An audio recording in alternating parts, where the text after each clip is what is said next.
Mémoires électroniques RAM et dynamiques. 2. Mémoires électroniques RAM et dynamiques. 2.1. Dispositif de mémoire. La figure 16 montre un interrupteur utilisé comme élément de mémoire. Le levier de cet interrupteur peut se trouver dans deux positions distinctes, orientées vers le haut ou vers le bas. À la première position est associée une lampe allumée et à la seconde la même lampe éteinte. De plus, à levier en haut et lampe allumée, on fait correspondre le niveau logique 1, tandis qu'à levier bas et lampe éteinte, on fait correspondre le niveau logique 0. Grâce à cette convention, le dispositif devient une cellule de mémoire à deux états, ou binaire. La cellule de mémoire, en général, est donc un circuit ou une partie de circuit qui peut emmagasiner un seul bit d'information, 0 ou 1, comme représenté figure 17. La bascule est l'équivalent électronique de l'interrupteur dont nous venons de parler. Plusieurs bascules reliées de façon appropriée constituent un registre, c'est-à-dire une mémoire électronique, non plus élémentaire mais capable de contenir une succession de bits appelée séquences. Les séquences de bits, stockées dans les registres, peuvent avoir une longueur maximale égale au nombre d'étages de chaque registre, 8, 16, 32 bits. Ces séquences sont appelées mots. On peut donc définir le registre comme étant un circuit de mémoire capable de mémoriser un mot. Dans les leçons précédentes, vous avez pu examiner les registres à décalage, shift register. Nous avons vu qu'il y a des registres à décalage avec entrée en série ou en parallèle et des sorties en série ou en parallèle. À la figure 18 est représenté le schéma d'un registre avec entrée et sortie en parallèle. Souvent, il n'est pas nécessaire d'indiquer dans les détails comment est conçu le registre, il suffit de le dessiner sous forme d'un ensemble de cases adjacentes en même nombre que celui des cellules de mémoire réservées à chaque bit. Les flèches qui représentent le flux de bits relatifs aux entrées et aux sorties sont en même nombre que les cellules. Parfois, pour représenter le flux total de bits en entrée et en sortie, en parallèle, on utilise une grande flèche unique et le symbole du registre se résume à un seul rectangle. Dans ce cas, le nombre de cellules de mémoire est indiqué en nombre de bits, registre de n bits, comme vous pouvez le voir sur la figure 19. 2. Mémoire RAM, Random Access Memory, ou en français, mémoire à accès aléatoire. Une mémoire RAM est formée de nombreuses cellules disposées en rangées et colonnes, comme les compartiments d'un casier de boîte postale, figure 20. Chaque cellule peut être identifiée en utilisant un numéro de colonne et un numéro de rangée, tout comme on le fait lorsque l'on joue à la bataille navale. Le terme « accès aléatoire », qualifiant ce type de mémoire, signifie que l'on peut accéder à chaque case mémoire sans respecter un ordre préétabli mais au hasard des besoins et des choix. La cellule élémentaire d'une mémoire électronique est essentiellement constituée d'une bascule dotée d'un réseau combinatoire extérieur tel qu'il permette l'enregistrement et la lecture des données, figure 21. En observant le symbole graphique et le schéma logique, on peut voir trois entrées et une sortie, une entrée pour les données, DIN, une autre pour prédisposer, la mémoire à l'écriture, W, et une troisième pour la prédisposer à la lecture, R. La sortie est repérée par le symbole doux.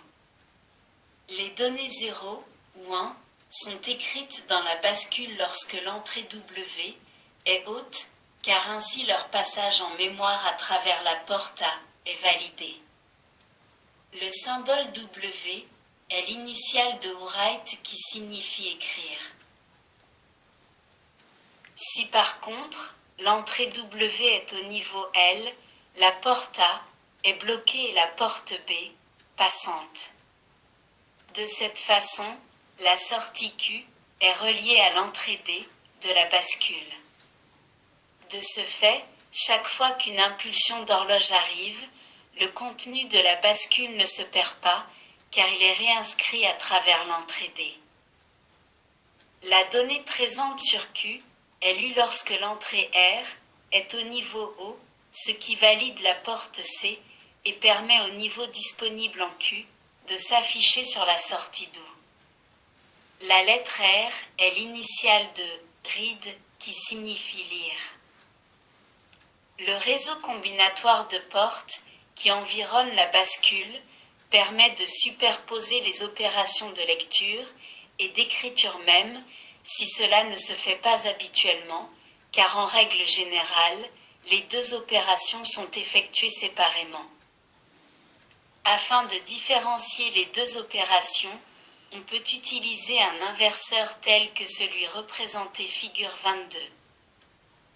De cette façon, on obtient une borne RW, read or write, qui autorisera l'écriture lorsqu'elle sera à 0 et la lecture lorsqu'elle sera à 1. Une seule cellule mémoire présenterait peu d'intérêt.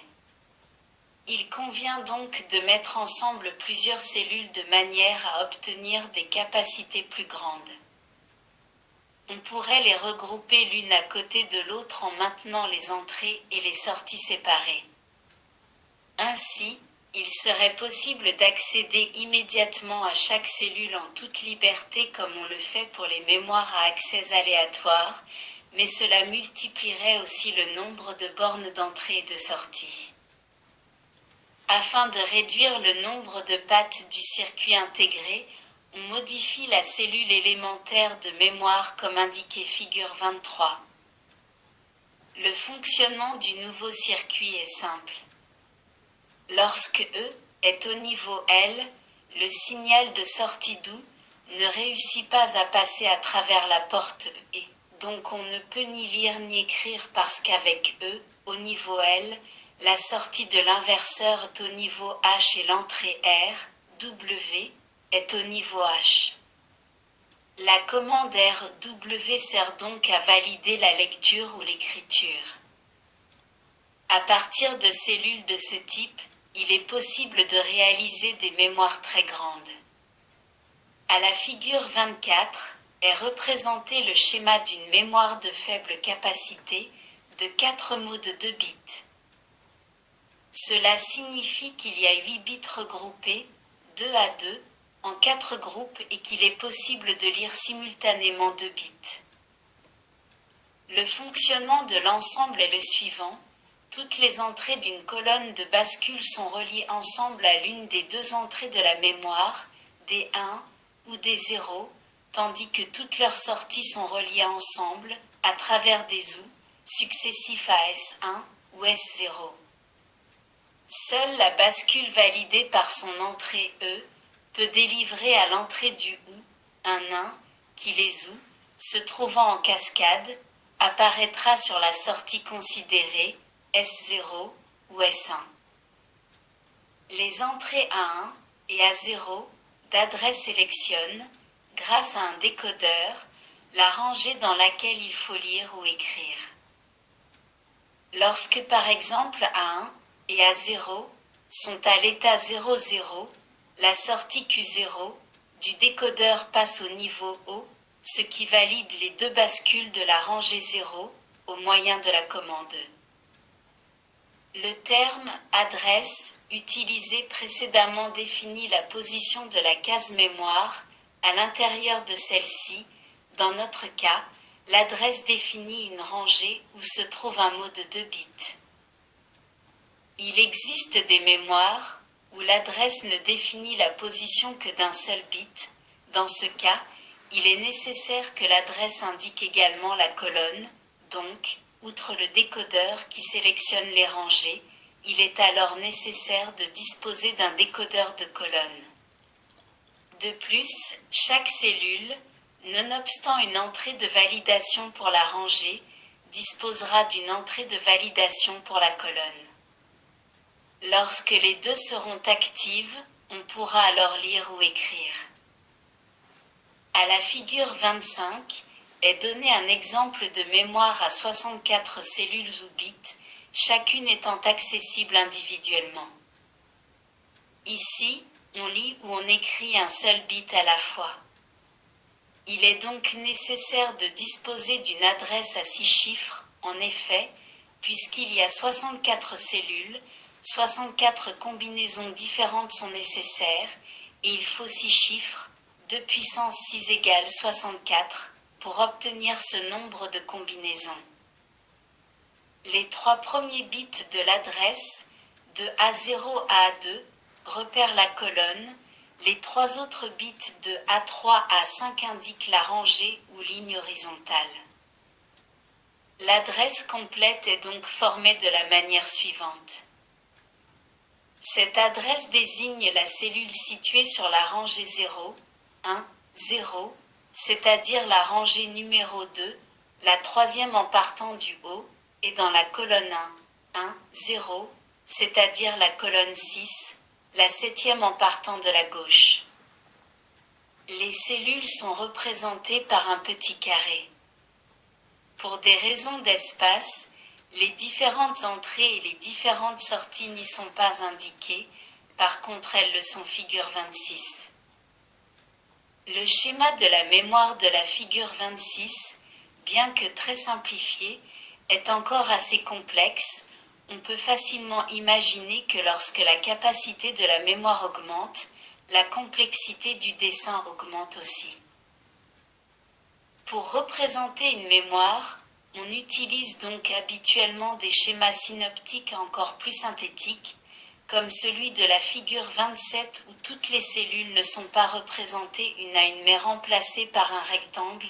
Il s'agit de 32 rangées et de 32 colonnes, soit 1024 cellules qu'il aurait sinon fallu représenter. En observant ce schéma, on peut remarquer tout d'abord la présence d'une entrée supplémentaire CE, acronyme de Chip Enable, qui signifie sélection de boîtier. Cette entrée, comme nous l'avons vu dans certains cas, sert lorsque l'on utilise plusieurs boîtiers pour réaliser ou sélectionner une mémoire ou une autre mémoire s'il y avait plusieurs mémoires en question. On peut remarquer ensuite la présence du buffer I/O ou buffer d'entrée et sortie. Comme on le voit, le buffer est un circuit tampon, ici entre les cellules mémoire et les circuits externes.